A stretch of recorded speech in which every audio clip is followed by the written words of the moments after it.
Comenzamos entonces, Tadeu.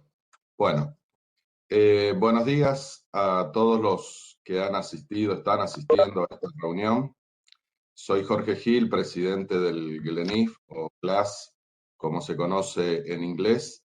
En esta reunión estamos también todos los miembros del directorio, que somos 9, y estamos asistiendo y conversando también de estos temas, con el objetivo de conocer directamente desde el IASB y desde el staff en particular, todo lo relacionado con el pedido de información sobre la aplicación de la NIIF 10, 11 y 12. Y contamos en este sentido con la presencia de Tadeu Cendon, consejero del IASB, conocido por toda Latinoamérica, Sansom, que permanentemente colabora en estas difusiones, Zhen, Wenyi, Zhen y Andrea.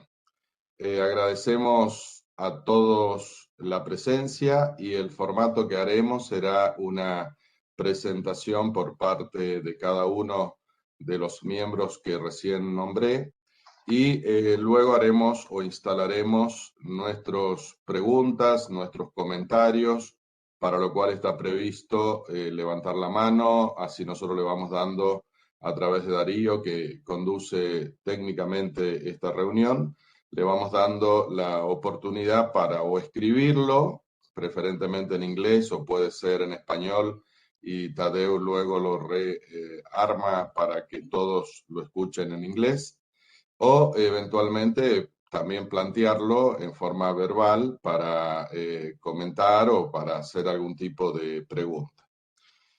Thank you very much for the presence of the IASB, who are going to tell us about the request for information about IFRS 10, 11, and 12, in special Tadeu, Michelle, Zhen, Wenyi, and Andrea. Welcome. Tadeu, Thank you very much, Jorge. I don't know whether Michelle, you would like to say something or just jump to Zheng. I'm happy for us to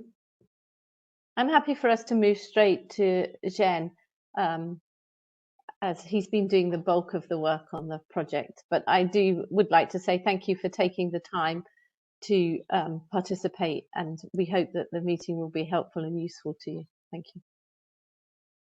Zheng, floor is yours. Let me share my screen first. Maybe it's easier to see. Darío, Zhen, ¿tiene la permisión para hacerlo? Sí, sí puede. Okay. Zhen, it is compartir. Yeah, I okay. I figured out. Okay, good. Thank you. Can you see my screen? Yes, we can. The slides? Can you see my slides? Yes, we can see your slide. Thank you very much for joining us and giving us this opportunity to reach out to you and collect some feedback regarding our project of a post-implementing review of IFRS 10, 11, and 12.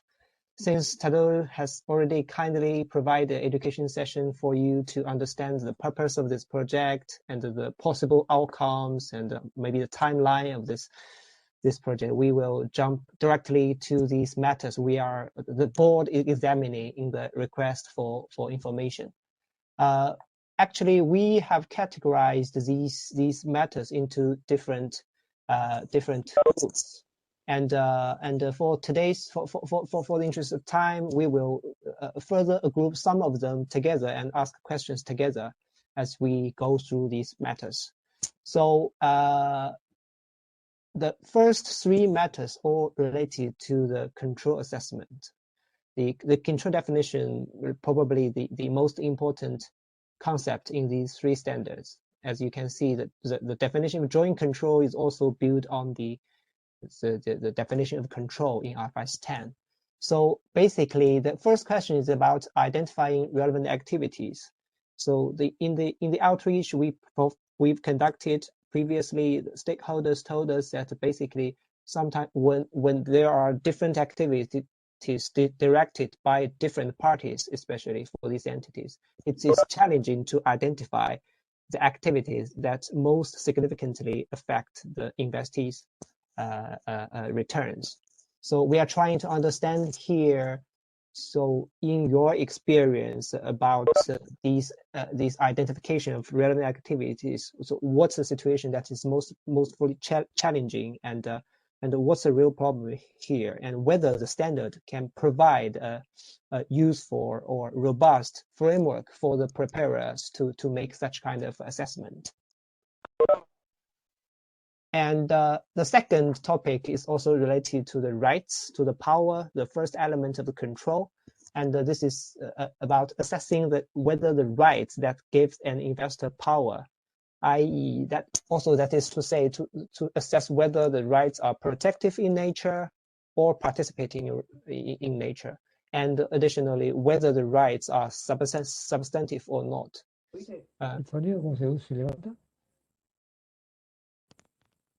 Can I move on? I think so. Okay. Winston, I think that your microphone is, okay. Is on. Yeah. Thank you. Sorry. No problem.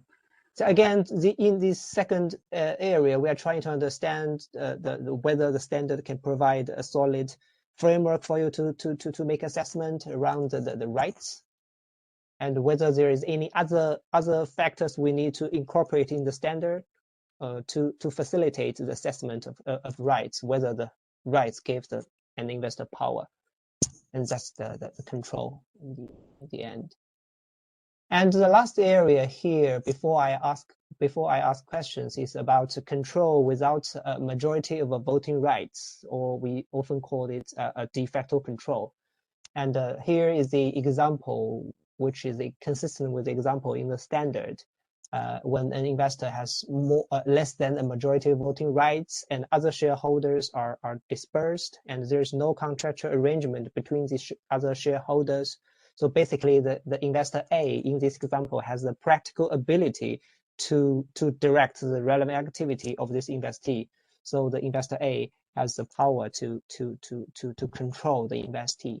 The stakeholders told us that basically sometimes it is challenging to assess the so-called de facto control, especially when there is no historical voting patterns in the AGM, because Darío, ¿me escuchas? I guess in most cases we rely on the historical voting patterns a lot in this kind of assessment, but of course we have to consider all the facts and circumstances to reach a conclusion. And also stakeholders told us that because you have to continuously reassess the de facto control once you have made the decision of control or not control. And these continuously reassessment also sometimes is burdensome because you have to monitor the transactions or any agreement reached between these other shareholders. So maybe it's costly and burdensome for the investor to continuously monitor the situations. So we are trying to understand in practice, in your experience, whether these de facto control type of situation is frequent or not, and whether there are any challenging situation behind the initial assessment, as well as the continuous reassessment of de facto control. And these are my first three areas I would like to seek your inputs, and I will leave the floor to the members.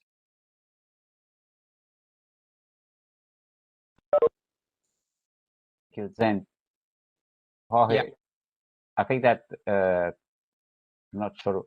Yo no sé si está claro, pero sí lo punto acá es mejor que a cada tema que se pare un poco y se hace las preguntas para el miembros del IASB. Ok.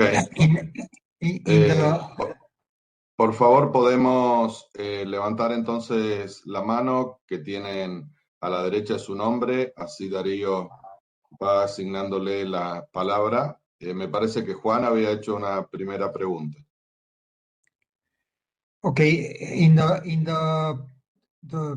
the group that I coordinated there was nothing related to de facto control of someone controlling with less than 50% of majority.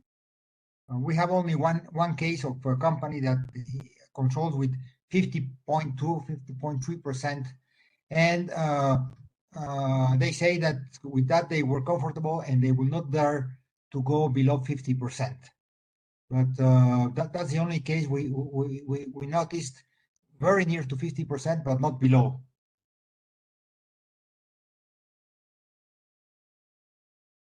And that was the consensus of the working group that I coordinated.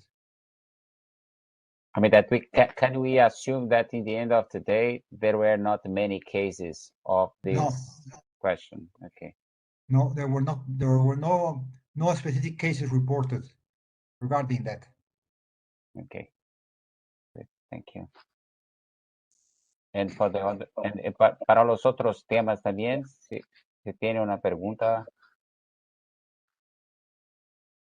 ¿Tenemos alguien que haya pedido la palabra, Darío? Sí, hay Andrea Rose. Andrea. Yes, good day. I have a few cases where de facto control arises. And in some instances, it is not clear as to whether or not control can be deemed to be obtained in a case where a significant shareholder of a company has voting rights assigned to that significant shareholder, whether or not the company to which that shareholder is a member would be allowed to consolidate the financial statement. So there's company A and company B.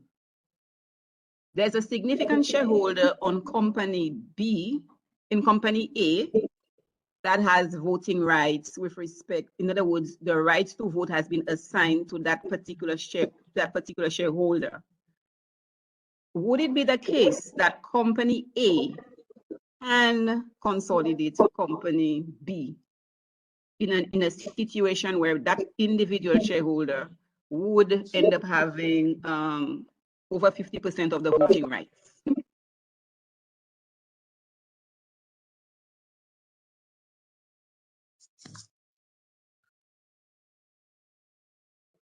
The question is whether or not the company is the one that should have that voting rights assigned to it, and not the significant shareholder in his capacity, his or her capacity as a significant shareholder of company A. Andrea, it's Michelle here. I think it's quite difficult for us to comment on individual circumstances in these situations, because it's difficult to understand the structure, and I don't think it would really help. I mean, I think when Zhen comes on to talk about agent rights, this might be a point that we've heard in relation to control when you have agencies. So maybe if we hold on to that point, we can come back to it. Yeah, great. Thank you, Michelle.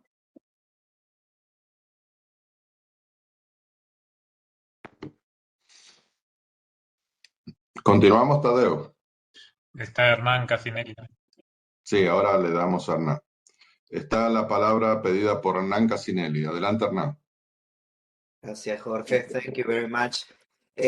My question is about the point 2, rights that give control to an entity.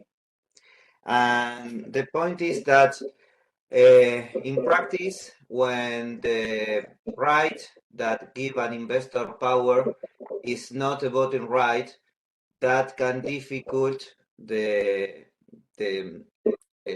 activity of the investor to identify the eligible group of entity that has to assess. And I believe that the IFRS 10 could improve the guidance if the IFRS 10 includes that guidance about how to identify the entities to be assessed.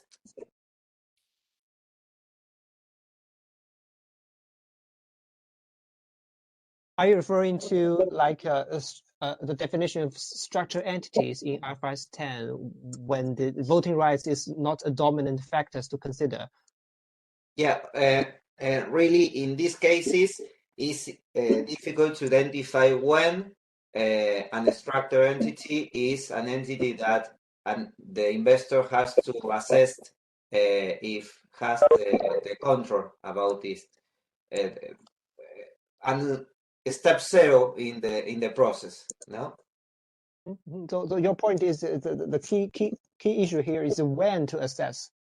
Yes. Not how to assess. Exactly. When to assess. Exactly. I think it's the point that we've got in the request for information about continuous assessment can be burdensome. So I think in the RFI, we had some feedback that the requirement to do continual assessment is burdensome. Is that the point that you're making? Or the frequency of the reassessment, whether it's annually or quarterly or more frequently?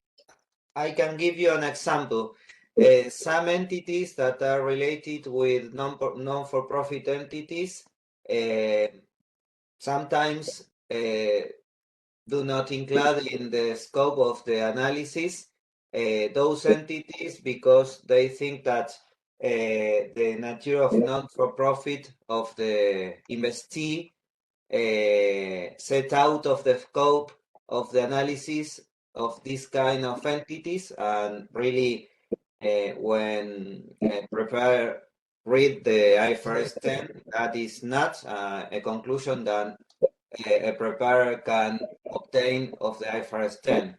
And in the educational session, we take this point, and we believe that adding some examples about this kind of relationship between an investor and a non-for-profit organization, and how to allow to the investor to make click in the mind and identify that this entity is eligible to be assessed because it is out of the scope of his analysis. And this is the first problem. If I don't know that I have to assess an entity, it is more difficult that it's more easy or it's easier that I do not include in my consolidated financial statement this entity because I never assessed if I have the control. That is the point. Okay, so I think this is an issue that has come up, and I think the FASB have done some work on this issue, and I think also it was discussed at the last IFAS meeting about not-for-profits and whether you consolidate not-for-profits. And certainly I think in relation to India have had the discussion, and we also discussed it, I think, with the South African regulator. So the question we've heard is, how do you define returns when you have the not-for-profits? Yes. Because what is the return? So you may have control, but it's difficult to understand what the return is. So I think that's the point that we've heard, and I guess we would suggest you include it in the comment letter. Okay, we can add. Thank you. Bueno. Sorry. Just to compliment. No, adelante. It is always good when, together with the comment, if you can provide an example, it helps very much. But although it seems to be clear that sometimes as Michelle said, maybe the main point is that the definition of return when we are dealing with not-for-profit organizations is more difficult, but it's always good to understand maybe 2 or 3 situations. For example, that we know that in some cases the returns could come not in the meaning of dividends, but services, influence, and all other kinds. And then it would be good if you have situations where you look at it and say that it seems to be that there is a kind of return behind it, and other situations that are clearer, that despite it has the control, it doesn't have any return from it. I mean, that if you have examples, it can help.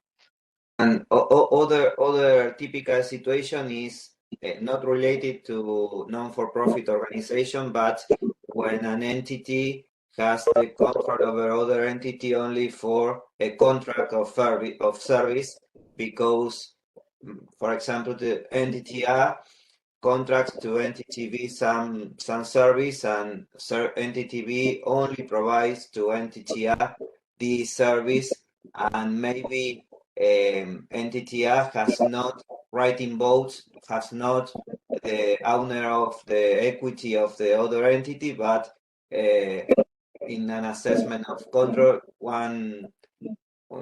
a preparer can conclude that entity A controls entity B, and one can think how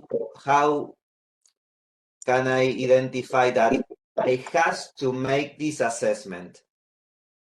This is the point. In the case of the non-for-profit organization, the way that the return affect to the investor is a key point, and in other cases, the point is related to the nature of the right that give the power. So we have had this discussion as well about service type entities, whether that be investment fund service type entities, where the entity A controls entity B, but it has no shareholdings in entity B, so it has 100% non-controlling interest. So I think that situation does arise. You just have to accept that there's 100% non-controlling interest. I mean, I'm a bit old, so it feels a bit odd, but I think in some of those situations where you obviously can control the activities, then you do have to make that holistic assessment. This is definitely an area that requires a significant amount of a judgment as other parts of the standards. So if it's possible, please provide some good example for us to consider, so we can understand better the real problem behind it. Yes, but only mention that it is necessary at step 0 to make this judgment.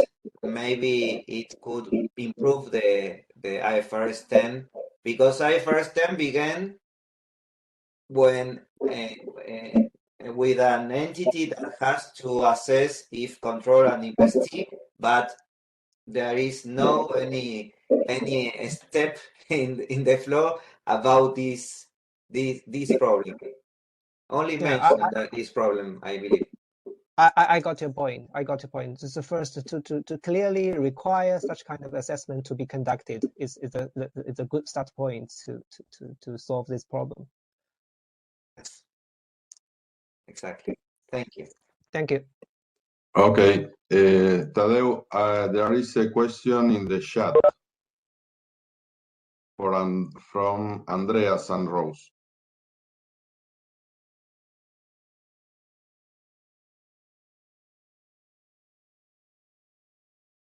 I think that's the question that we were going to come on to when Zhen gets to the appropriate slide. Is that all right with you, Zhen? Yeah, of course.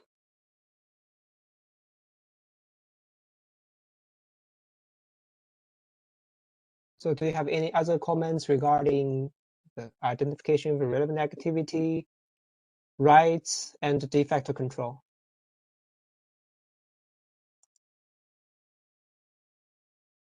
Yeah, I can see. In the case of agency relationships and de facto control, the comment we have is that in the cases of trusts, it is sometimes very difficult to determine who has an agency relationship and who is a principal in the cases of trusts.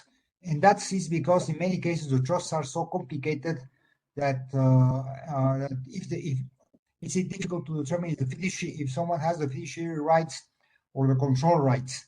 But that is a problem of judgment. It's not a problem of the standard itself, but it's a problem of judgment, and it's a very difficult problem of judgment in the trusts to determine who has control.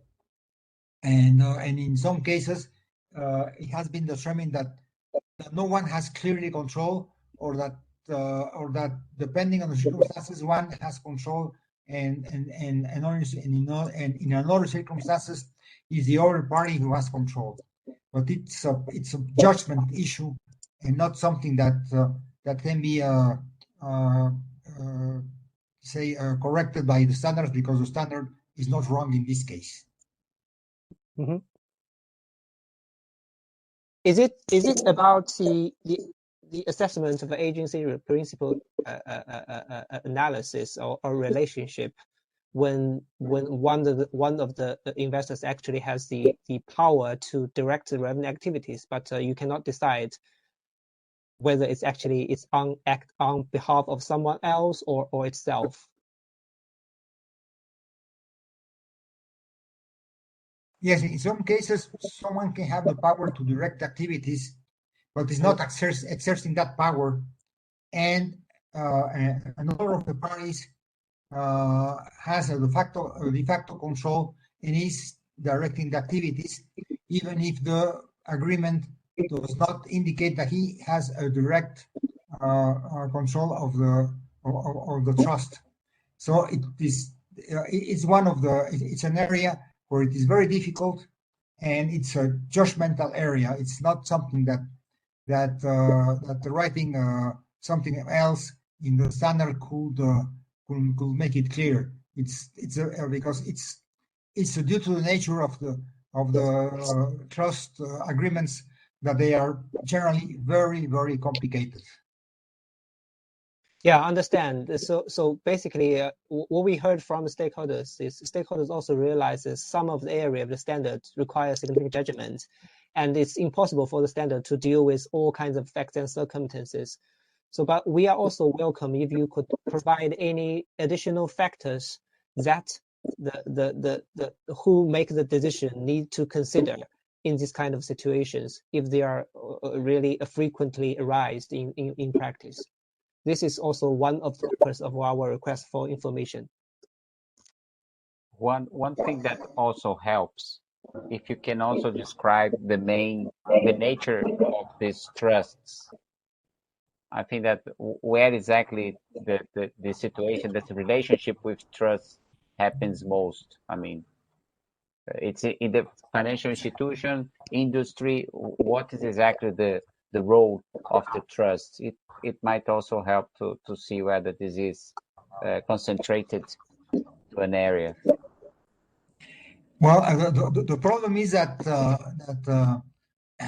almost every trust is different from the other, and the characteristics of the trusts are so different from one to the other that it's very difficult to describe which is a common characteristics. And if we try to set up rules for each kind of trust, we have a book of 10,000 pages with all the possible alternatives. So it's not something that can be dealt by the standard. But it's a difficult area to determine who has control and who is just an agent in a trust. I think we, in the request for information, we outlined that we know that the standards require a lot of judgment, and the feedback that we had from our global preparers was that they do require judgment, but given the nature of the transactions that we're talking about, judgment is always going to be involved. So I think we could never think about removing judgment from the standards, but if there are certain factors that would help the assessment and could help you apply the standard, then that would be useful for us to know.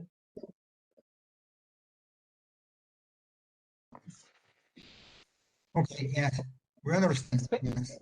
Yeah, especially for these structures or arrangements, this is not frequently arise when the standards was developed in 10 years ago, maybe. For this kind of innovation arrangement, it's helpful for us to understand any other factors to consider during the control assessment. Bueno, no tenemos preguntas. Tadeu, no sé si quieres empezar con la segunda parte. Gracias, Jorge. Zheng, you can go ahead. Great, He's thank you. Actually, George, he's going to make the entire presentation.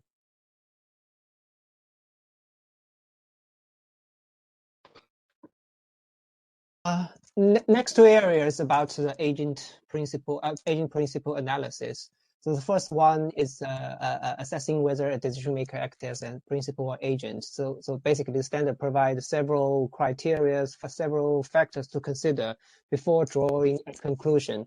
So basically, the pain point here the stakeholders have related to how to assess the variability of returns held by the decision makers.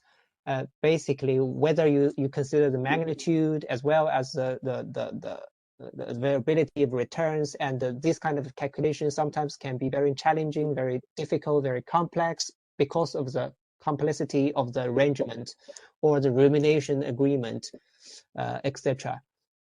So we are trying to understand here again, like we mentioned before, do you have any other additional factors that is missing in the standard we need to consider that can help the assessment whether you are acting as an agent or a principal? That will be extremely helpful for the board to consider.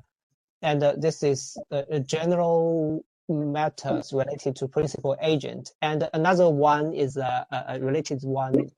This is an agency relationship without a contractual arrangement between these parties, these investors. Here is a typical example. Subsidiary A and B are under common control of parent, and each of them holds 30% of the ownership interest of the subsidiary C. And from perspective of the parent, it's clear that the parent can control subsidiary C. But if you assess the control from the level of A or B, it's sometimes difficult to assess whether A acts on behalf of B or the opposite. So this is only one example under common control. The economic relationship can be sometimes a customer-supplier relationship. There is no contractual arrangement between them to say who actually acts on behalf of another. So this is kind of a challenging situation in the practice for these intermediate companies or investors to assess control. So these two questions are related to agency relationship. I'm trying to understand how frequently these kind of assessment need to be assessed, and especially for those without contractual arrangement. Yeah, I will leave the floor to the members. Okay.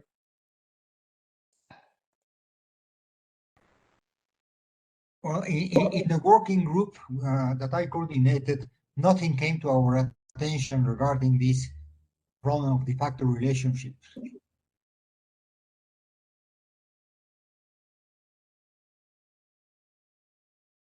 Sorry, could you say that again? That in the working group that I coordinated for the letter from Glass, nothing came out regarding de facto relationships that we can report. So it's something that we didn't find examples or problems of de facto relationships. Thank you. That's helpful.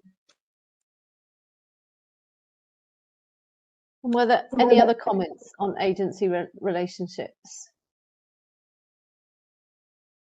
¿Algún comentario que quieran hacer los asistentes o levantar la mano o escribir en el chat?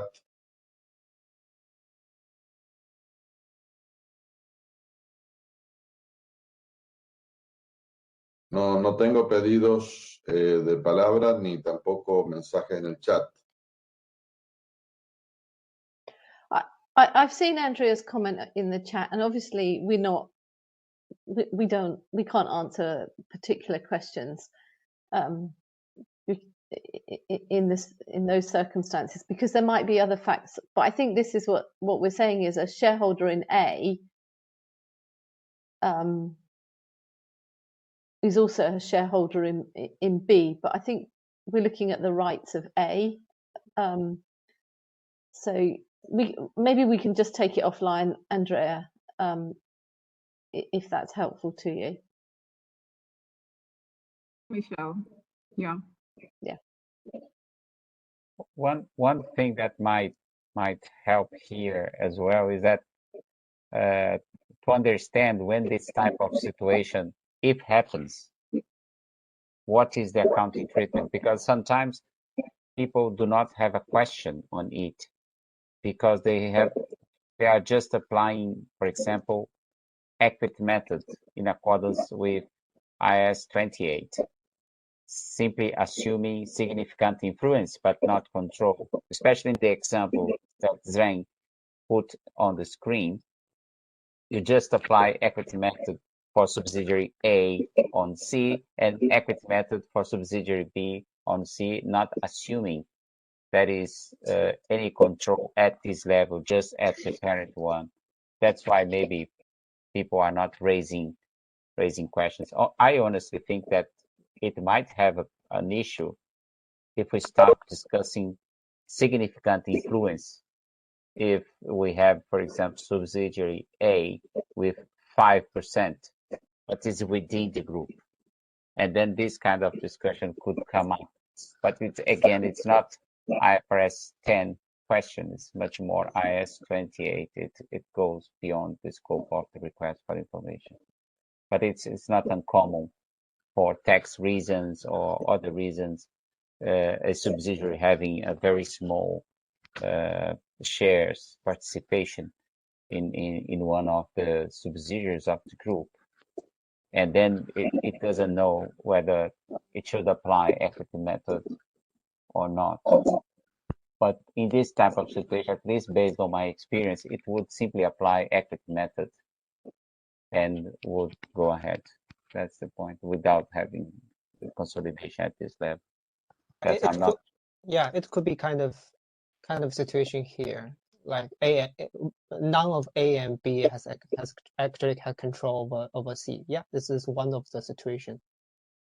Probably what has happened. It's important to understand that in Latin America, the use of equity method is quite common, and then that's why whether you are consolidating or not, it doesn't make a difference because we will apply the equity method. I know that sometimes it's difficult for those used with cost and fair value to understand it, but whether you consolidate it or not, it doesn't make a difference because you're just taking the participation using the equity method. That's the point. Okay, if we don't have more questions, I think that's it. Hernán Casinelli tiene la mano levantada, no sé si es de la anterior pregunta.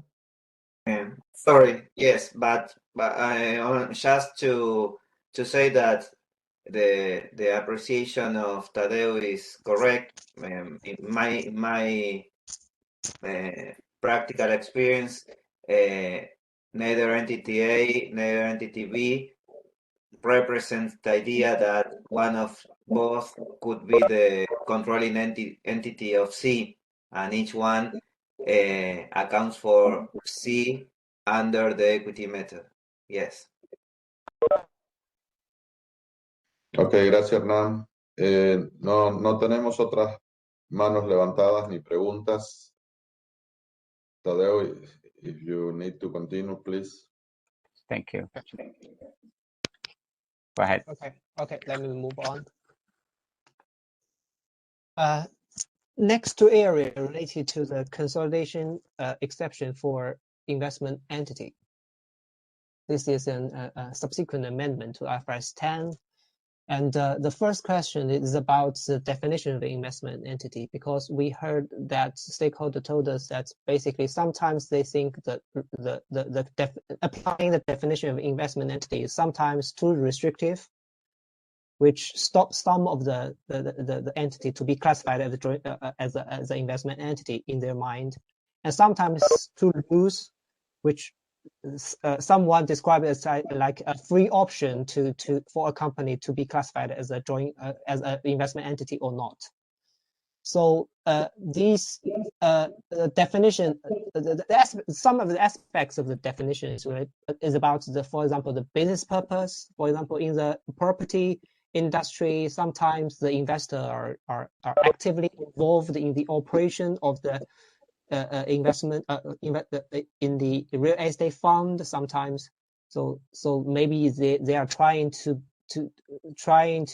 be classified as investment entity, but they do not qualify as a business purpose, which is the capital appreciation only.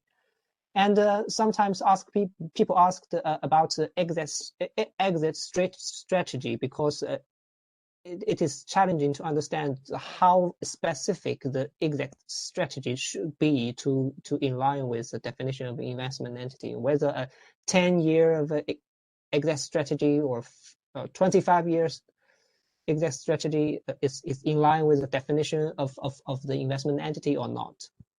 This kind of questions around the definition of investment entity.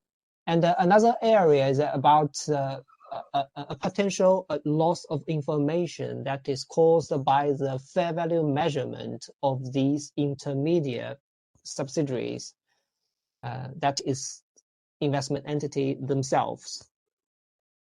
These intermediate subsidiaries we refer in this example in the red box. So because the standard requires the investment entity parent to fair value the subsidiary A, so some of the information could be subsumed by this fair value measurement. For example, the underlying investments held by the subsidiary A, and maybe the debt, the financing structure of subsidiary A, or some of the revenue expenses arising from the operational activity of subsidiary A. All of this information could be subsumed by the fair value measurement of subsidiary. You basically, on the balance sheet of the investment entity parent, you can only see one line of the fair value of subsidiary A, and you cannot look through this subsidiary A to see all these other information I mentioned earlier. So this is the second matter related to the investment entity. I'm trying to understand here for this information needs purpose. Do you see any information request maybe from the investors to require more information to be disclosed, and whether you have come across this kind of challenging situations when the classification of whether an entity is an investment entity is difficult. I will leave the floor to the members. And before we come to the questions, just to clarify for the example that the structure that you put, if you can just put, the information that is lost is most related to operating subsidiary C, right? Not only subsidiary C. Operating subsidiary C is only one possible piece of information that is missing.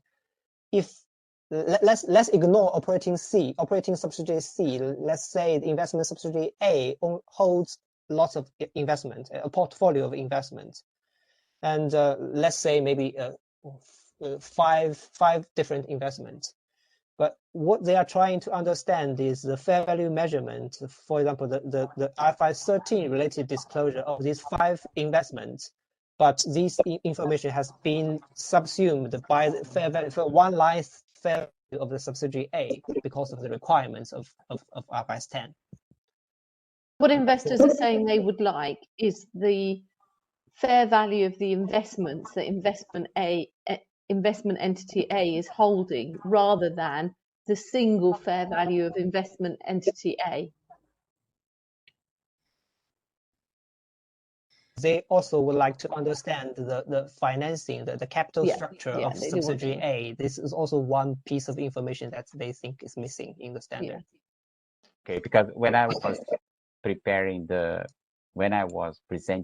the educational session, I focused on subsidiary C, but yeah, I was just wondering whether there are many subsidiaries below, investment below subsidiary A, and then this is the missing information. But you are right, even within subsidiary A, it should be, that's the idea, not saying that it is in the standard. If you just consolidate the investment entity and then you treat directly, and then you would have the fair value of the other subsidiaries below A, and also the way that A is financed and other assets and liabilities. Okay, good. It's just to clarify, because during my educational session, maybe I focused on too much on subsidiary C as the lost information, but you are right. There are information within subsidiary A that is lost as well. Okay, good. Thank you. Juan pide la palabra.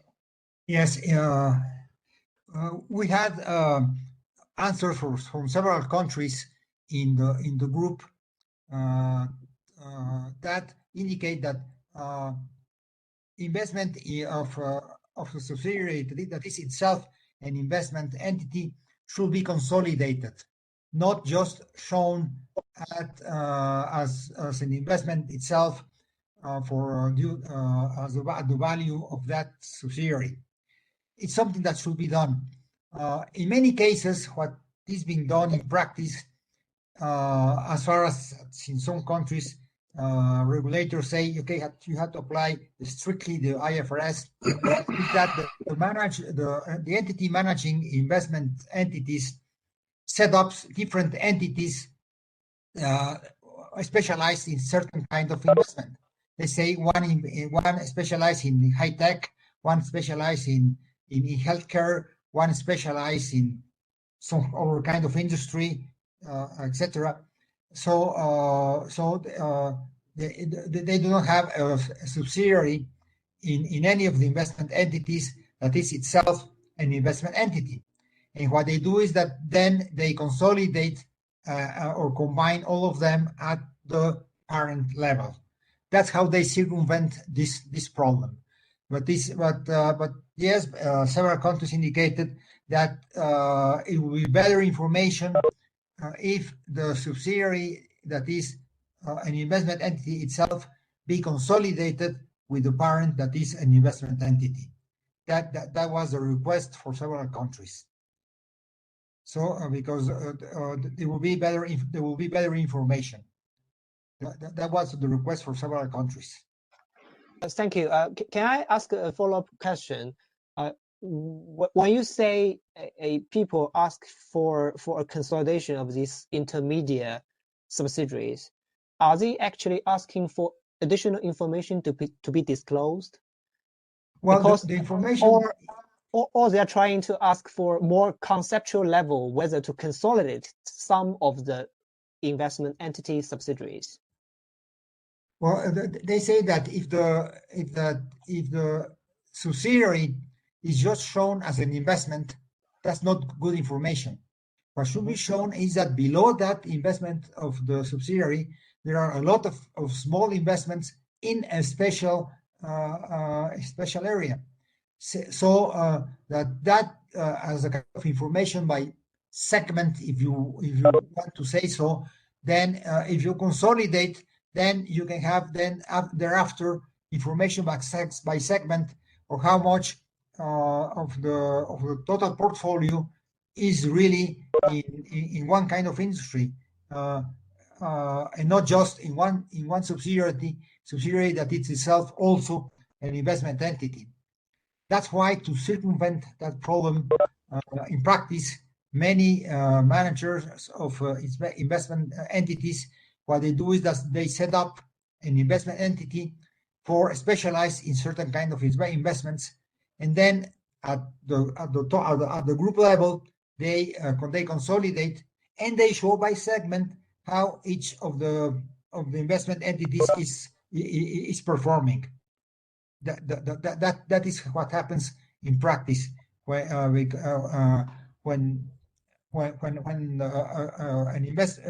a manager of investment entities that's how they act in practice. Okay, understand.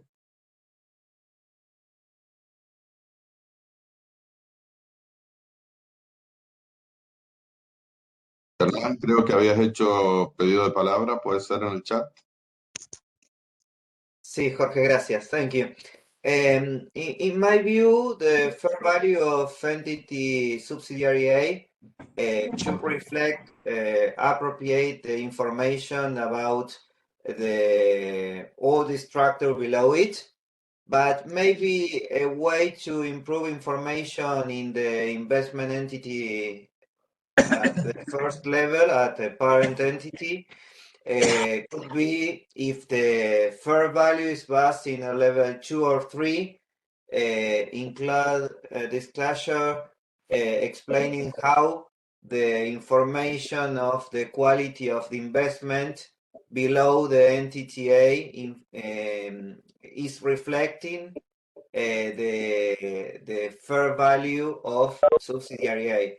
But I believe that in this way, information in the financial statement of the investment entity parent could be improved, and it is not necessary to consolidate all the structure below subsidiary A, because the users of the financial statement of the investment entity A, the parent, usually are interested in the fair value of the portfolios of investment of the investment entities. And in my view, it is counterintuitive also find in a financial statement of an investment entity some entity that is an investment consolidated line by line and not measured at fair value. I believe that this is a problem of discussion and not of method to account for the investment on the financial statement of the entity parent. Thank you. Understand. Okay, no hay más preguntas. There is not question for this topic now. If you can continue. Of course. Thank you.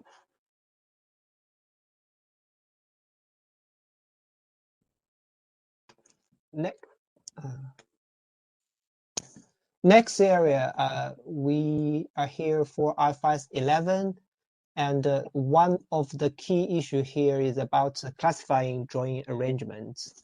As you can see in this decision tree, if the drawing arrangement is not structured through a separate vehicle, the answer is straightforward to drawing operation.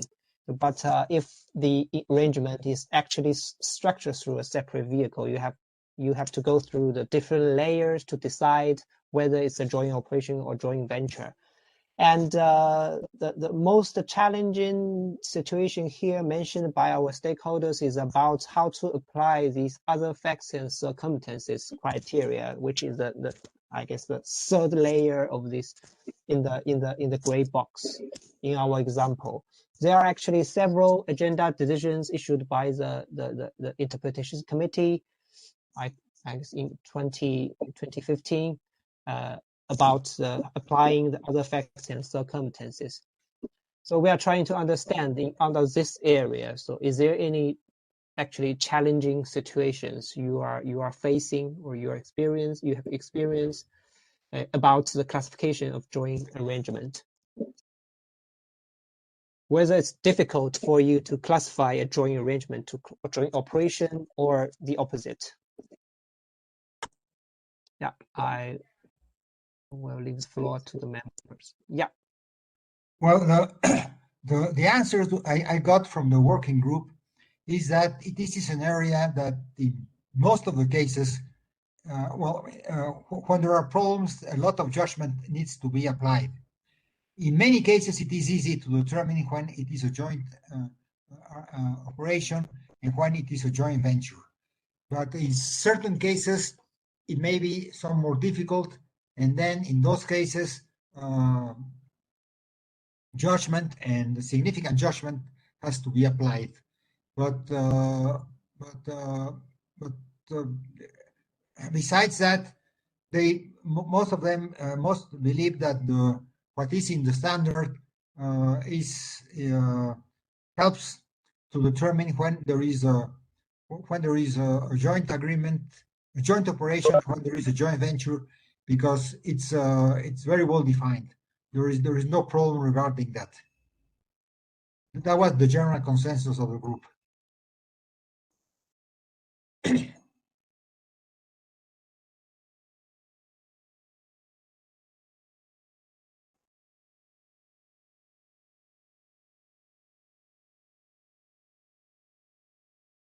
Ok, ¿alguna otra pregunta sobre esta clasificación de parte de los asistentes? No veo ninguna mano levantada. Hernán. Sorry. Hernán. Only to remark that in my practical experience, I used to see that entities resist the change, but there is not really a problem to the classification. Maybe in the form that they account for these participations under IAS 31 is very different that the way to account for this participation under IFRS 11, and that could create some resistance in the entities to the change. But I'm not aware about significant problems in these processes.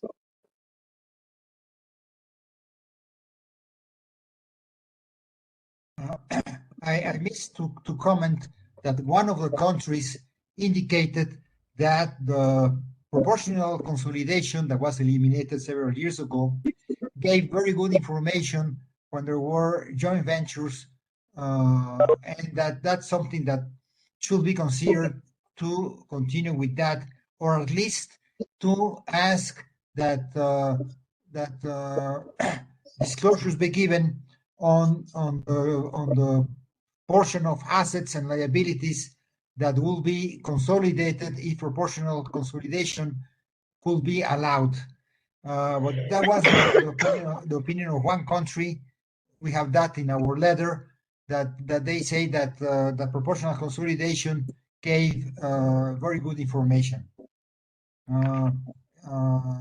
So it is in the glass letter, it is indicated.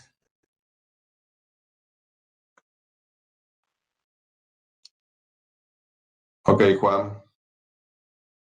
There is not any other question. You can continue, please. Thank you. So basically, all the matters I mentioned previously are about application of the standards. The next four areas are those potential gaps in the standards.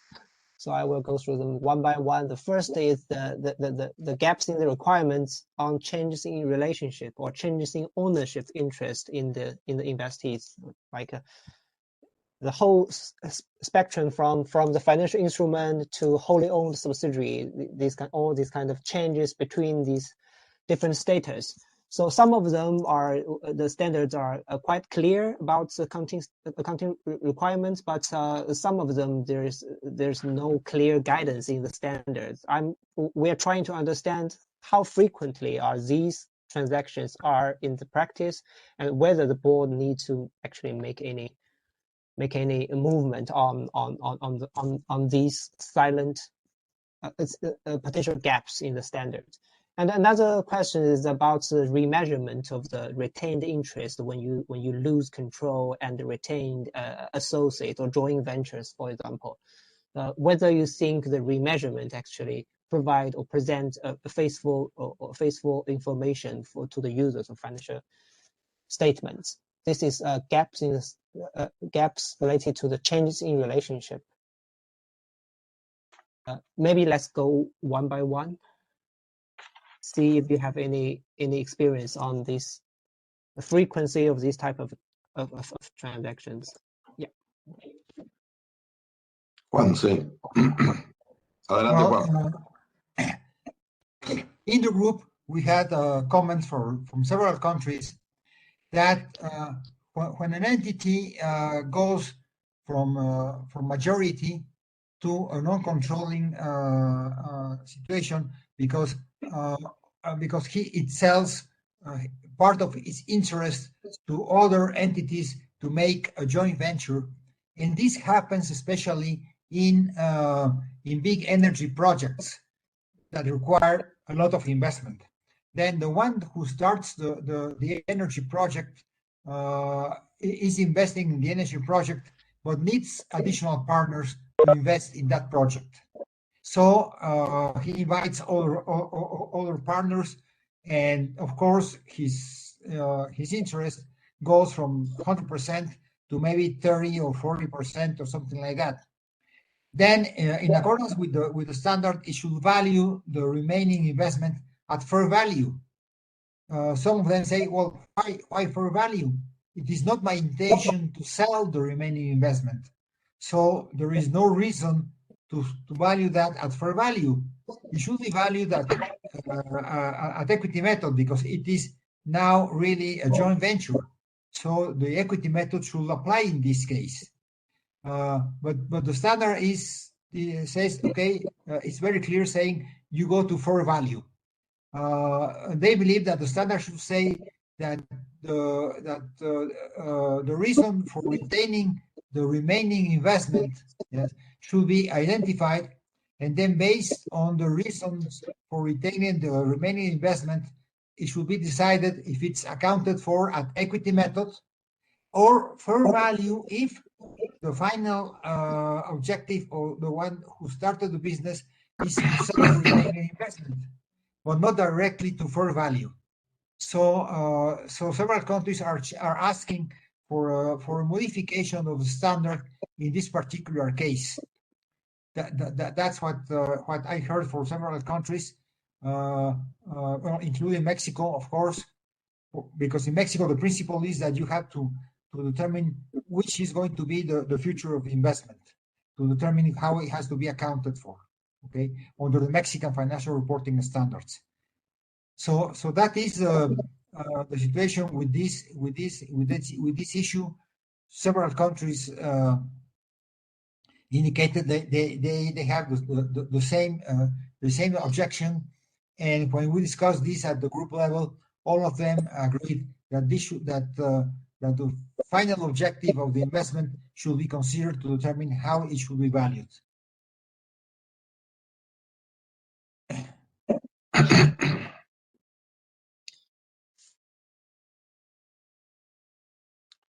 Gracias, Juan. Hernán ha pedido la palabra. Adelante. Gracias, Jorge. Just comments about Juan comments. I agree with the point that Juan marks, but with a little change. I believe that we have to talk about the account for the book value method and not the equity method on the remaining investee, because it is not, in my view, the intention of applying the IAS 28 like IAS 28 requires to be applied. But in the other hand, about this point, I believe that the way to account for the change or in relationship is clear in the standard. Maybe it could be improved with the change of the basis for the accounting of the remaining investment, but I believe that IFRS 10 could improve the requirements, clarifying requirements of presentation for comparative figures about the results of the operation that the entity just is not consolidating, because in practice I'm aware about two different forms of take this point. Some entities consider that comparative figures are into the scope of IFRS 5 and are discontinued operations, and others do not take into account that in the comparative figures and only applies the accounting requirements in IFRS 10, but there is no linkage in the standards to warning to the preparer that a change in a relationship could introduce some changes in comparative figures. This point only.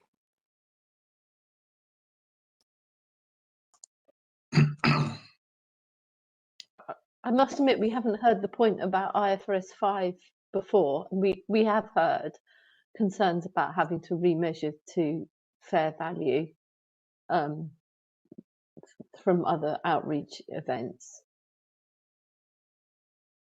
Sorry, in other events, someone else take this point on in other events? Ah, okay. Yes. Ok, gracias, Hernán.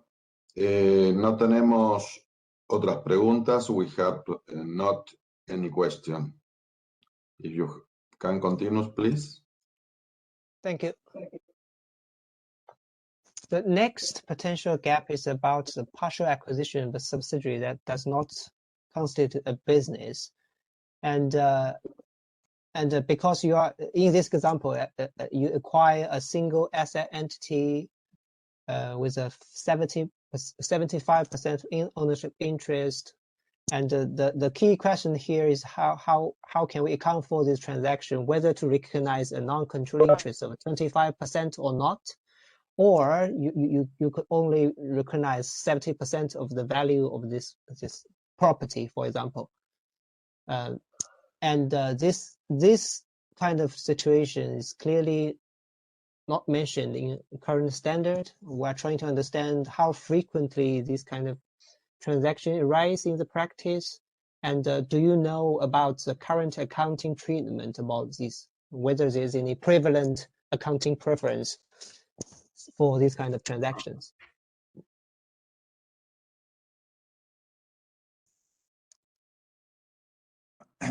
Well, what we found is that there is diversity in practice. It is something that there is a problem in applying the standards, because in certain cases they just determine that they have a proportion of an asset but do not consolidate, and they do not show non-controlling interest. In other cases, they show a non-controlling interest based on the proportion of the price paid, and in other cases, they measure the non-controlling interest based on the fair value of the non-controlling interest. So there is a lot of diversity in practice, and in the same country. Not that one country has more preference of one practice rather than the other, but that in the same country there were different applications of the principle. And just in one country, they reported that in most of the cases, purchase of land is made through acquiring an entity that owns the land, and then they just record that as land, and they don't record any non-controlling interest if there is one. If you acquire an entity that has a single asset in it, you've acquired the entity, not the single asset. So do they just look through and say the entity doesn't exist? Yes, in certain cases they look through and say, well, the entity is just a shell. Let's account for the asset, and they present that as land or as land and buildings in the statement of financial situation, but not they do not account for the total the transaction as acquiring a subsidiary with no controlling interest, etc. That's made for practical purposes in some cases. And going back to the earlier point you made, where you have an entity that is showing the share of an asset because it has partial share of an asset, is that arising where the party that is showing the share of the asset, so it is acting in collaboration with another entity? So where they don't have joint control, but maybe they're working on a single contract together. Well, in certain cases, yes, that happens. Yes, one country indicated that this happens when they have projects for building hotels in the tourism industry, that they buy 50% of the entity that has the hotel and the resort and all that, and they just account for the value of the hotel and the resort, and they don't consolidate and show an interest of the remaining 50%, even if in practice they are controlling the entity. So it is, but in many cases there is no control. There is joint control. So if there is joint control, they tend to apply to recognize this as a joint operation, and they just consolidate the asset. That's what happens. Certainly heard a lot about the tourist industry in the last couple of days, haven't we, Zhen? Yes. Yes, in the tourism industry, it happens commonly. Yes. Yeah. So if it is actually a joint control, it seems a different question from the example in our slides, because if it's a joint operation or joint venture, you have to consider IFRS 11 first. Yes, but the answer we got is that there is diversity in practice, definitely. Yeah, understand. I think what we're finding is a group of assets which are called collaborative arrangements, and those arrangements there isn't joint control, but there are people acting together, and I think some people are accounting for those as joint operations or the share of the assets.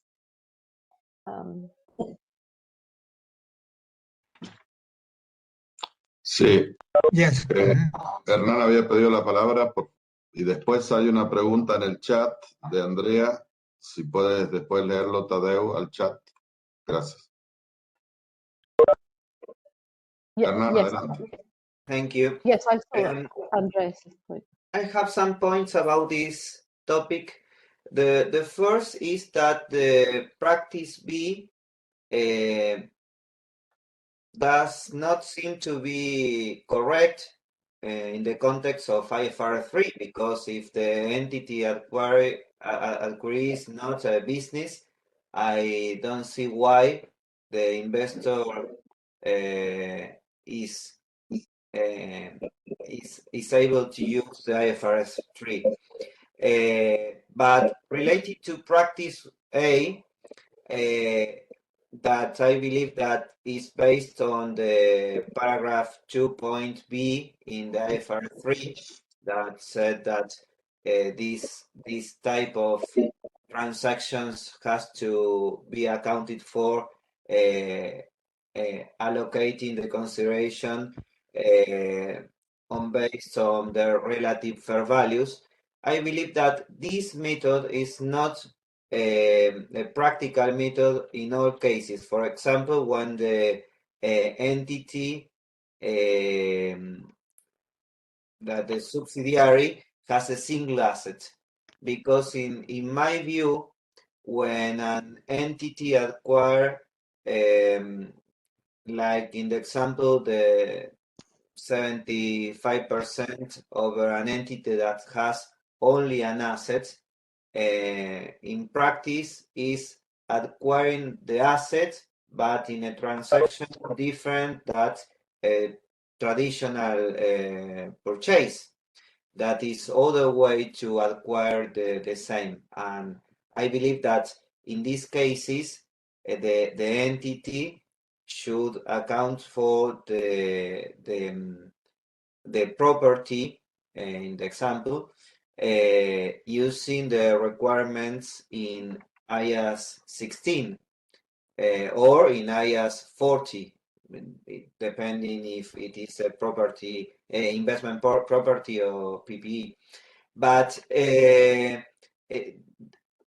that is a point or a question.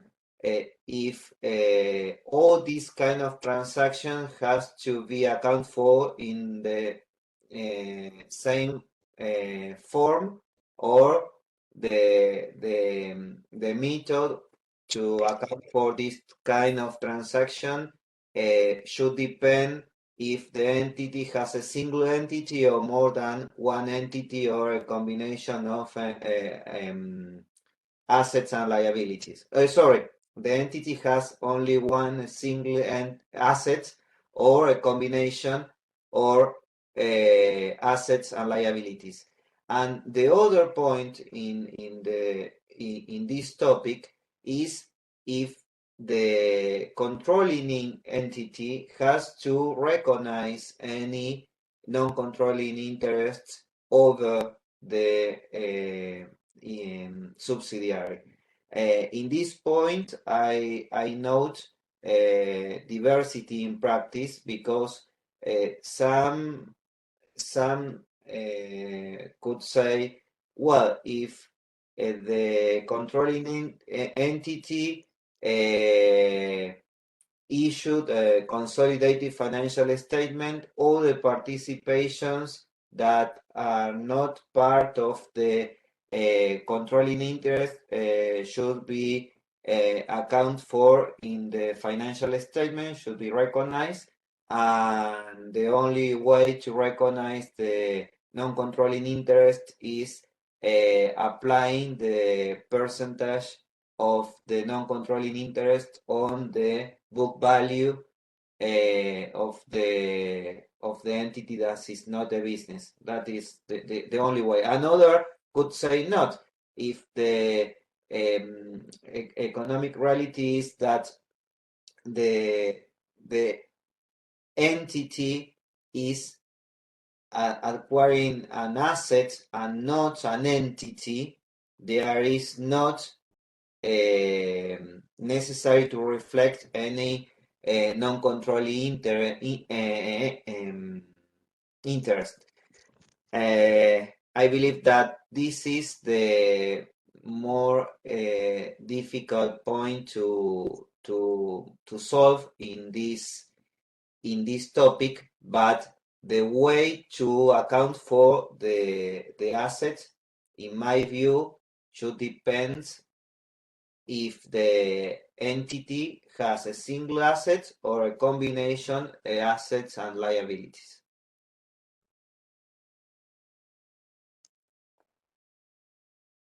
So I think your feedback is consistent with the feedback we've been hearing about corporate wrappers. And I can't remember if we've got the slide in this pack, but we've certainly heard a lot about corporate wrappers and the interaction between IFRS 10 and IFRS 16 or IFRS 10 and IFRS 15. I think that's one of the top points we have heard, and I think it's one of the points that the board has started to look at as well. And I think as well, the other area that you're raising is around the definition of a business and a single asset around the definition of a business. Okay, gracias, Hernán. In chat, Andrea wrote about the position that in practice I had been seeing practice A. Thank you. Well, there is not another question. If you can continue, please. Sure, thank you.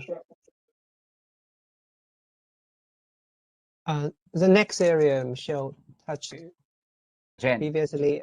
Zhen, Yeah. Just 1 second. There is one. Yeah. One question here in the chat that why the IFRS standards do not cover the contabilization of a partial acquisition of a subsidiary, additionally to what was indicated, the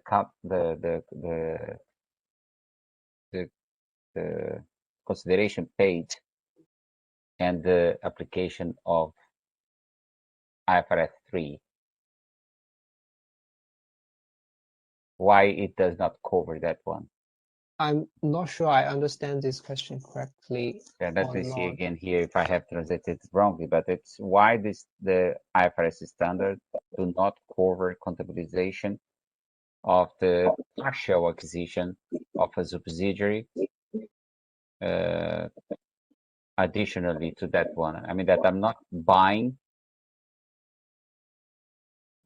Yeah, that I don't know.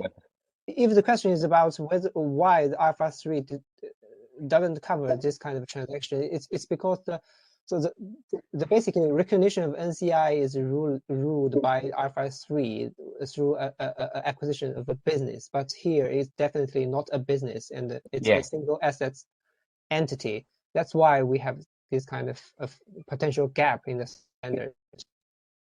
No, I think that's exactly the question here. And Remy, the point is exactly this one. Lo punto acá, 1 second, Zheng. Lo punto acá es que nosotros estamos discutiendo una situación en que se hace la adquisición de una subsidiaria, pero la subsidiaria no es un negocio bajo la NIIF 3. Este es lo punto. Si es un negocio, ciertamente si hay una adquisición parcial o total, no hace diferencia, tiene que aplicar la NIIF 3 y los métodos de adquisición. Pero la discusión principal acá es cuando la subsidiaria, la empresa que está siendo adquirida, la verdad, no tiene un business. En muchos casos es solo un activo. Por cualquier razón, no se colocó en una entidad en separado, muchas veces por motivos fiscales, pero lo punto es que si se compra solo una parte y no todo, se debería aplicar el método similar que nosotros tenemos en la NIIF 3 o solamente reconocer lo activo. Entonces, yo pienso que parece que esta es la pregunta, Remy. Lo punto acá, el principal punto es que la entidad que se compra no es un negocio, es solo un activo, y por eso no se aplica la NIIF 3. Espero que te haya respondido la pregunta. Zhen, I think that you can go ahead. Thank you, Tadeu. Next area is about collaborative arrangement outside the scope of IFRS 11. I would say this is probably the most popular topics we've heard in this project. So there are some kinds of arrangements that joint control cannot identify in these arrangements. So basically they cannot directly apply IFRS 11. So it maybe because, for example, one typical example in the left hand side of this slide is when four parties form arrangement, they put some assets together or manage a kind of activity together, but only a majority of voting rights is required to decide certain revenue activity of this arrangement, which means there is no joint control here. So maybe in terms of the level of the influence, maybe each of a party can exercise significant influence over the arrangement. And these arrangements are normally not structured through a separate vehicle. And often we heard from the stakeholders that they say they apply ISA to make analogy to other similar transactions, and this approach often ends up with a analogy to joint operation accounting, which means to account for the share of assets, liabilities, revenue, and expenses. And in the request for information, we are trying to understand whether there are any typical features that we can well define this kind of so-called collaborative arrangement. And we're also trying to understand the common practice they are there, whether they account for using the joint operation accounting, or because we also heard some of them said they apply equity method in IAS 28. So we are trying to understand the common practice there, and so the board will be able to decide whether to take any action under this point. And I guess this kind of arrangements often seen in like mining, oil, gas, extractive activities industry.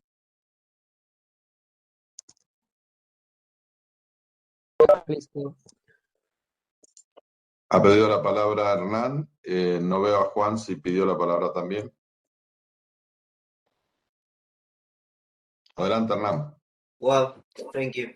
In my practical experience, there is a connection also with the IFRS 15, because some contracts, in some contracts there is any part that meet the definition of client.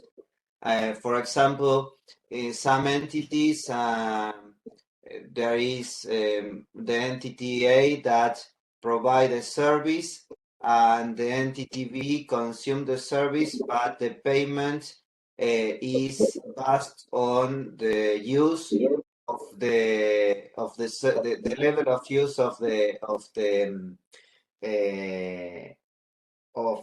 service for the final client.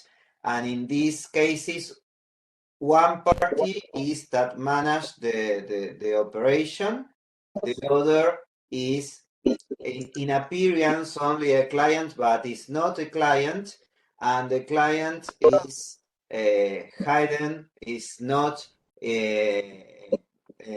clear for the analyst of the contract. And this kind of arrangement, I had the opportunity to see very usually in practice, but not where the problem is only that one party or two or more parties manage the activity, but the problem is that the definition of joint control is not met. I believe that there is an opportunity to improve the requirements for other kind of contracts where the IFRS 11 does not apply, but IFRS 15 does not apply also. In these cases, there is not a specific requirement in IFRS standards to account for these kind of contracts.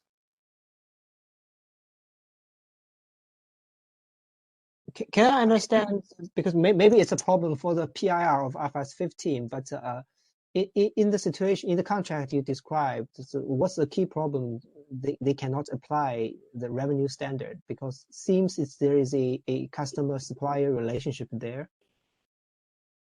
Well, because in IFRS 15, we find that the entity only applies the standard if the other party meets the definition of client.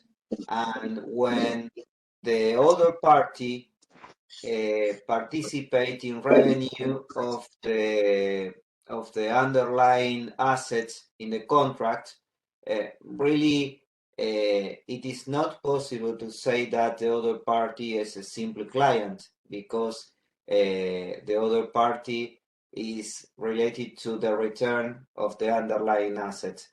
And in this way, for example, in practice, I remember a contract where one part built a bridge. The other party was the client that required the build of the bridge, but then both parties use the bridge. And in this kind of contract, there is no two parties that manage the operation, but there is no a party that clearly could be identified like a client, and we have that the transaction is out of the scope of IFRS 15.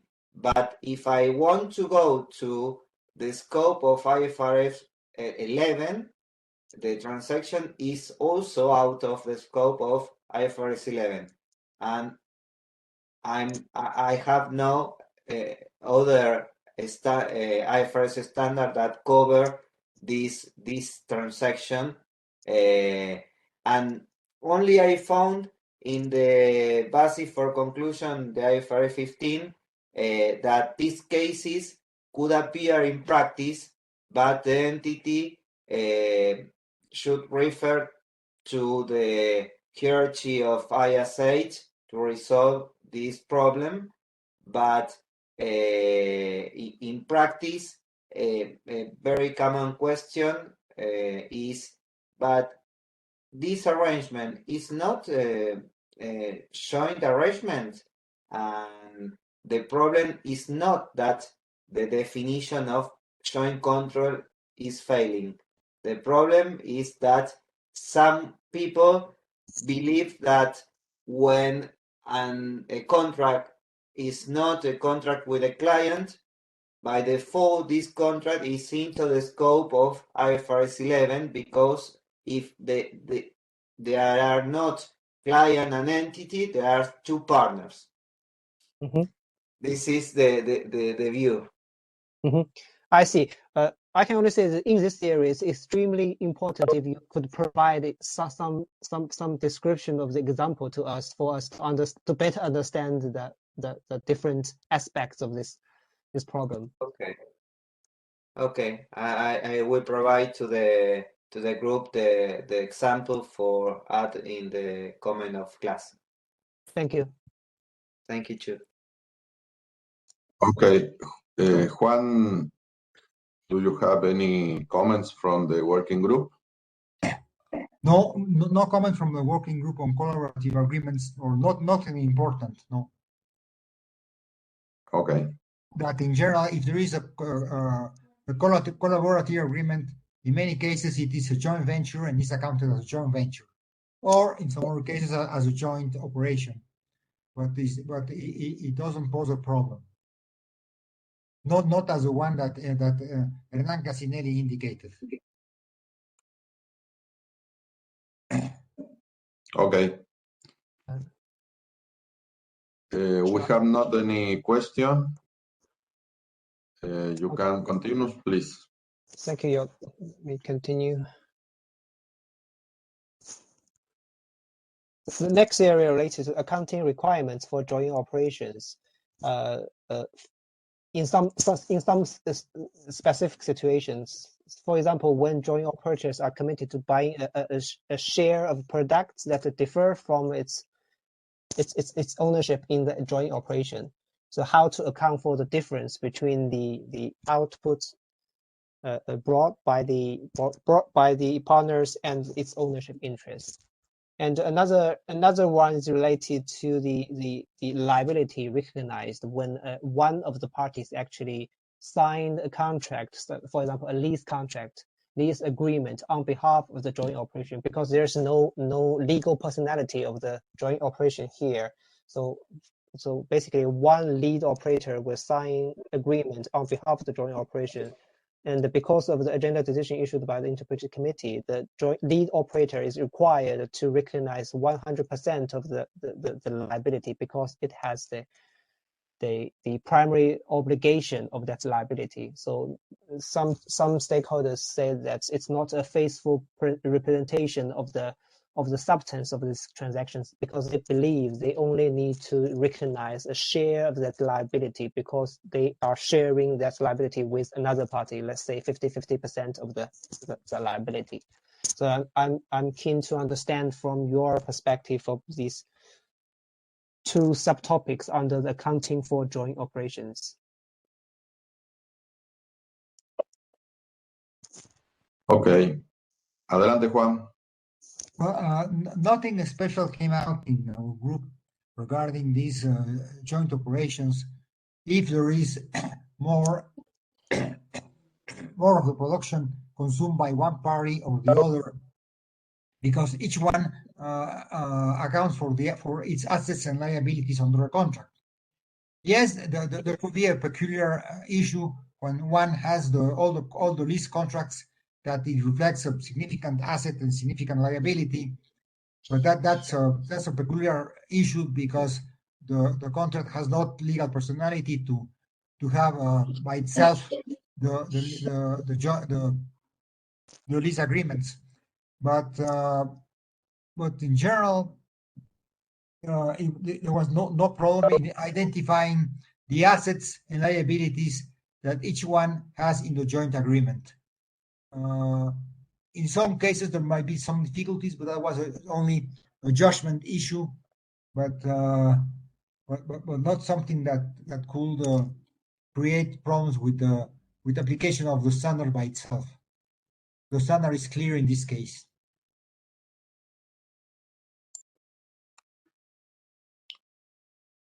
Gracias, Juan.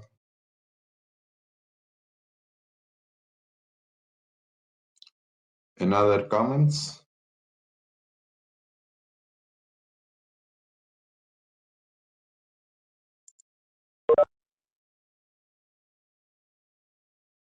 There is not comments in this moment, Zhen. Domingo, ¿tú pediste la palabra?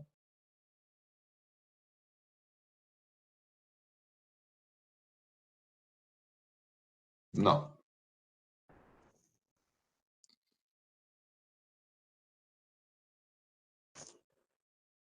So let's move on to IFRS 12, which is a disclosure-only standard. So basically, in this area, we receive some positive feedback from our outreach with our investors, saying that this a big improvement to the information need they are trying to obtain, and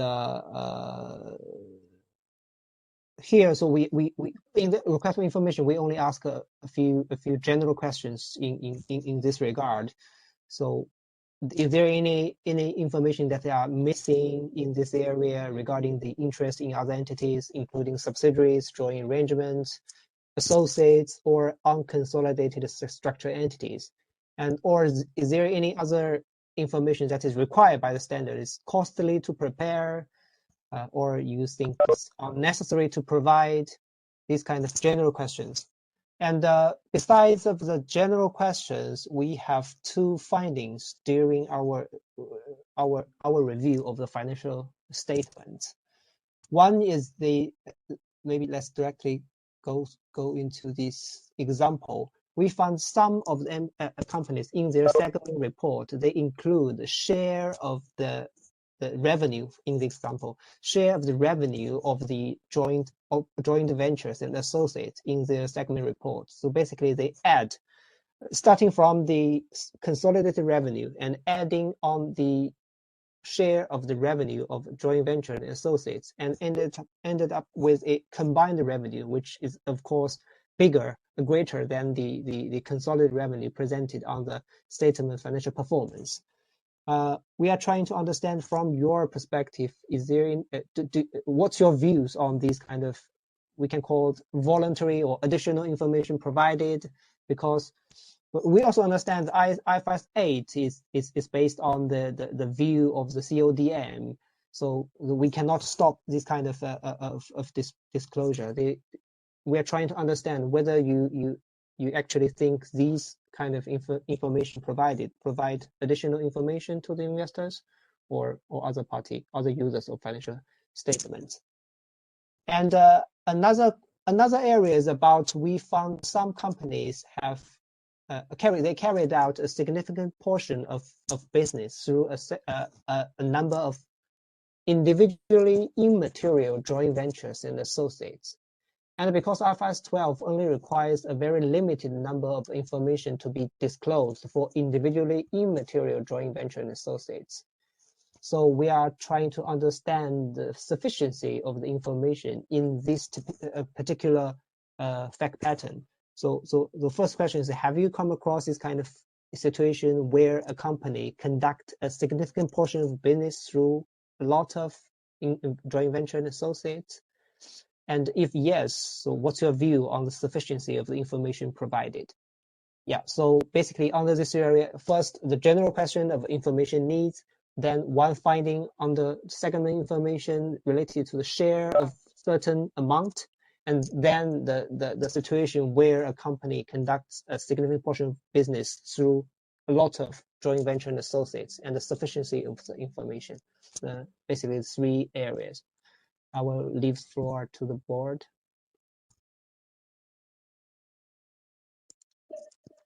Adelante, Well, Juan.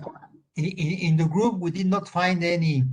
Well, we did not notice any of the findings that you are indicating, Zhen, but it's nothing like that. The only matter reported was that, in general, the amount of information is very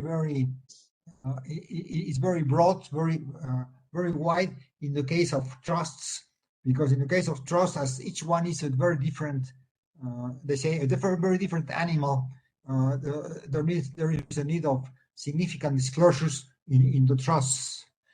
In trusts, but also one country complained that the disclosures required by IFRS 12 are excessive, but other countries did not report that. So that's what we have. Is there any specific area they think is excessive? Pardon me?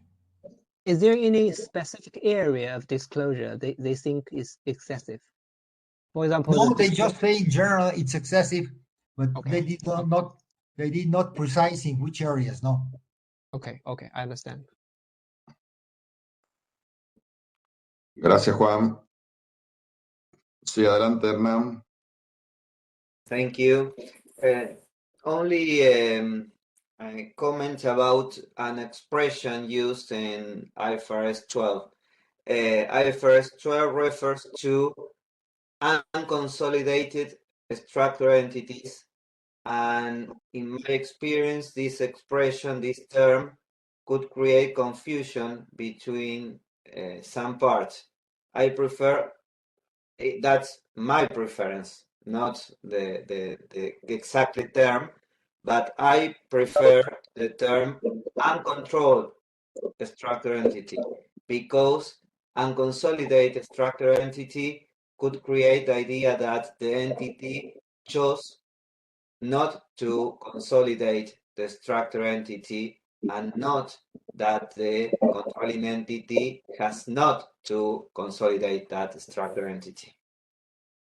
It's only a change of a word that could create confusion among a stakeholder of financial statements. Thank you. Understand. Ok, José Luis tiene una pregunta, comments. Okay, gracias, Jorge. Well, thanks for the presenters for being here and giving us the opportunity to comment.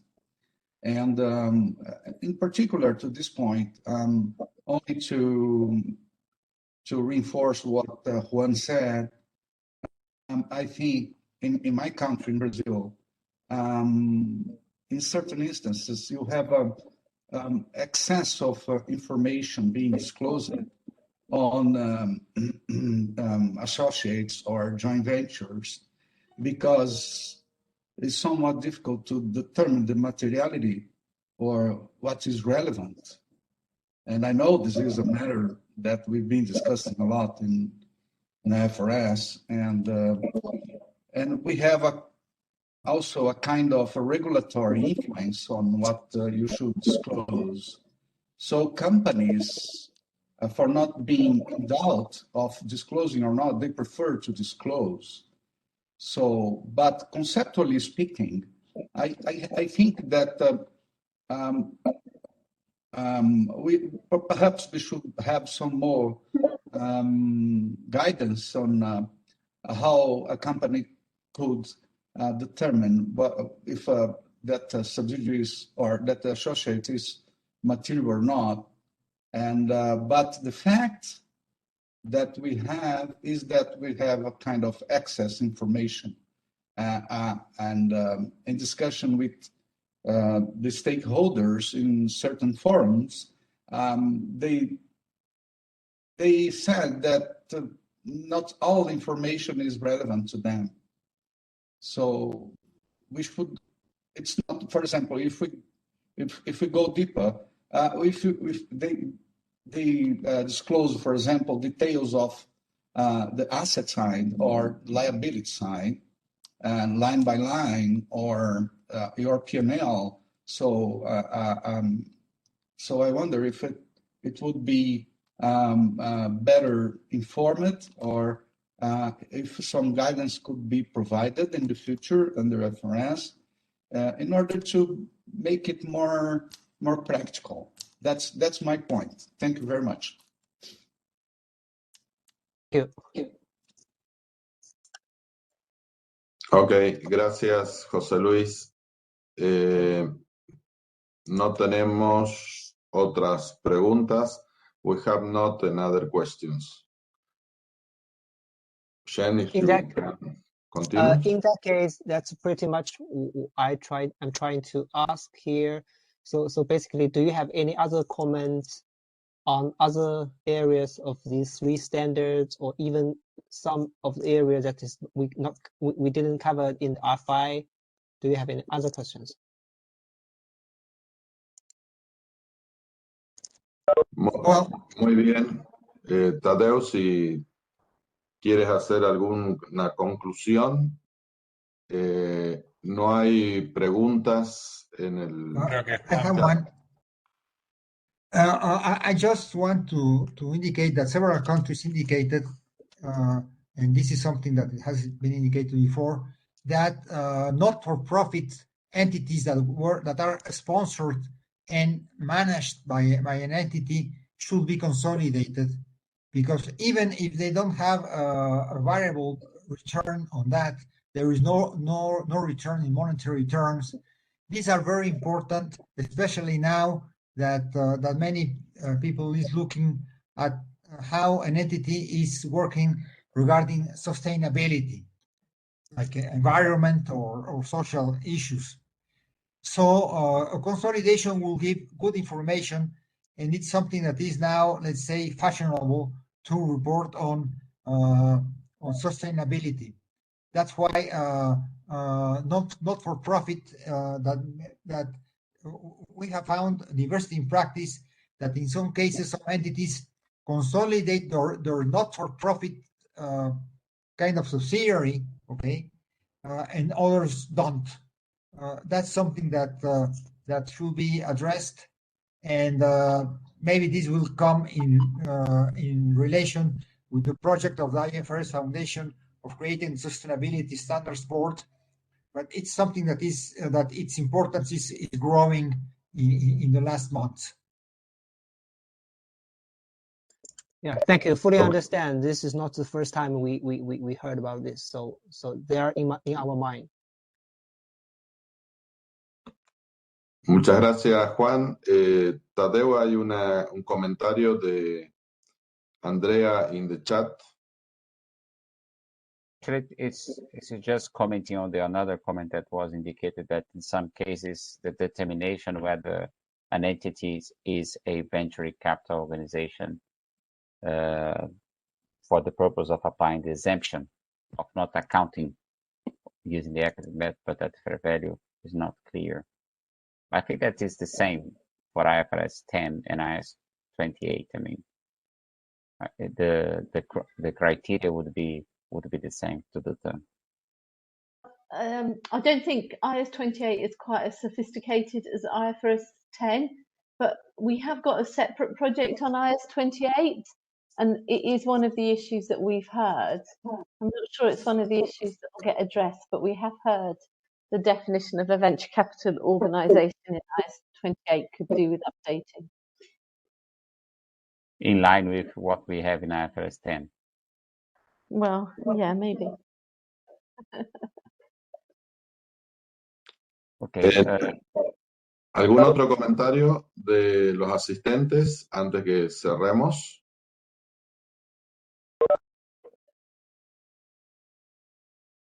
Juan, ¿alguna conclusión del grupo de trabajo? Jorge. No, nada adicional, gracias, todo bien. Ok, adelante, Hernán. No, only say thank you to Tadeu and the staff of the IFP for the great meeting and the opportunity to guest point of view with the standard setter of the globe. Bueno, Tadeu, si quieres hacer el cierre técnico y organizativo desde el punto de vista del IASB en relación con este trabajo, con este grupo.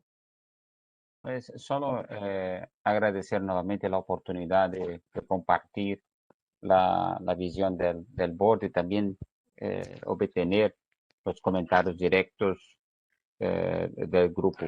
But un punto que también dejar en abierto acá es que si no quieres colocar muchos ejemplos en la carta comentario, porque por ejemplo, para no poluir la carta y mantener un foco solo en lo que es más importante, si quieres, después de mandar la carta comentario, si quiere adicionar algún ejemplo o algo así que quiere compartir con los staff del IASB, por favor, puede mandar para mí o para cualquier otra persona del staff, porque muchas veces, no, ese es un ejemplo muy específico, no es bueno si colocamos en la carta comentario. Sí, pero si es un ejemplo que puede ayudar a nosotros a entender, pues lo punto.